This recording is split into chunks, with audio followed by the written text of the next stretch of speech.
Alright, I have a few things here to read. This is from J. Edward Ritchie, and this is his Chapter 8, Separate Paths, pages 88 to 90. And this, so you know, I do have permission from the author. He sent this over, so I'm not breaking any laws. And here we go. The skyline of Arroboth City disappeared beneath Satinale. He flew up beyond the boundaries of the cherubim's atmosphere, beyond the observatory, rising to heaven's gossamer borders in a final attempt to change the disastrous course set upon the host. The air thinned and dulled his senses, but he pushed on as if climbing an oiled rope. Flight became punishing as he entered heights not reached by any angel. Each strenuous flap of his wings was a struggle, like flesh and bone were being compacted by the pressure. If he broke through the intangible fringes, would the Creator hear his call? "I'll not turn back, Father! You must hear me!" he shouted into the aether. Trails of blood began to seep out of Sentinel's eyes, ears, and nose. His body was begging to cease the ascent. It was an affront to the Creator, one imprinted in every angel. "I will be heard," he repeated himself as blood vessels burst in his eyes and tinted his vision red. Sentinel didn't hear death, for no angel had ever succumbed to it. Barely conscious, he screamed through the agony to impress his words upon the Creator. "Father! I've never called upon you for anything, not once! But I ask now, show me what Michael has seen." There was no audible reply, no visions, no instinctual understanding that the Creator was communing with him. "At your hand I am begging you, show me mankind!" Sentinel was never begged in his entire life. To make such a plea went against everything he believed in, but he was at a loss.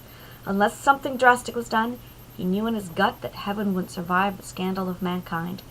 "This can't be your will. I've done everything you've asked. Is my blood not as Michael's? Am I not also a worthy vessel from your word? Am I not your son?"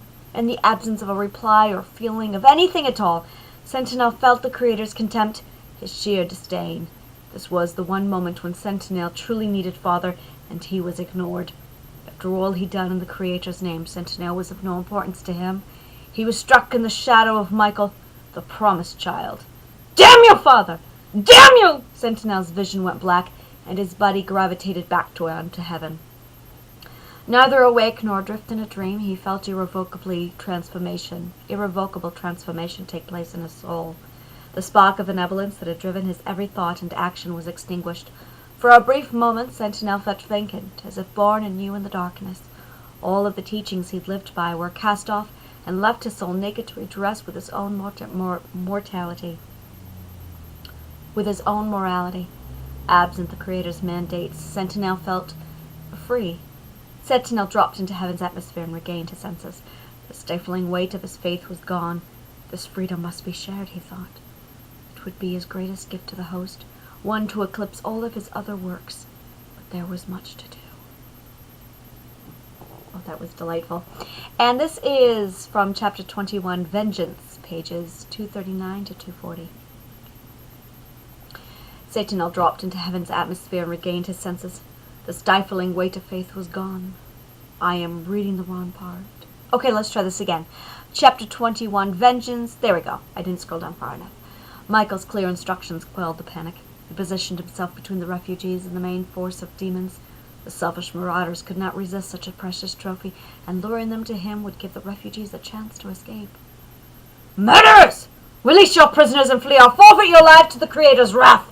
Michael shed any restraint, mercy, or empathy. "Lord Satan is our only Creator," a demon replied, "and his wrath isn't aimed at us." "'Tis not my life you desire?" Michael spread his arms and wings, the muscles sweating from flames licking down the remaining upright trees. He valued every soul, but the demons responsible for Rakia's downfall gave up their chance for redemption with the slaughter of helpless innocents. "Come and claim it!" Thousands of demons converged upon Michael, fighting through each other in a demented competition to spill his blood. With only fists and courage, he met them head-on in a display of heroism that would become an everlasting measure of valor in the annals of creation. Time slowed to a fluid crawl for Michael as his power, skill, and passion to protect the innocent sustained him in the typhoon of violence. A storm of blades carved into him from all sides, but he stood his ground in the eye of the hurricane. Every neuron of Michael's brain activated, firing synapses that made it seem as if the demons were moving through liquid. His punches connected unhindered and sent ripples through their skin. Streams of blood floated in the air like ribbons. His heartbeat was a gradual bell of thunder that tolled for each fallen foe, but he did not fight with Satan's egomaniacal rage. Michael fought for the others, using the serenity of his blessed union with the Creator. He fought for the refugees, for the host, for heaven, and for the very future of goodness. He fought to restore the balance of creation. When the normal flow of time resumed in Michael's mind, demons were piled 50 deep around him in a corpse circle as broad as a small village. He was doused head to toe, glistening in the flames like a ruby champion of the Creator. The air still festered with demons, but they kept at a distance. Their courage, what passed for it, was tamed. All right, and that was a reading of Fall from Grace by J. Edward Ritchie. And the book is available on my website. You can take a look at it and then click over to Amazon where you can purchase the book. And also it's available on Goodreads where you can view information about the author as well. Thank you very much for listening.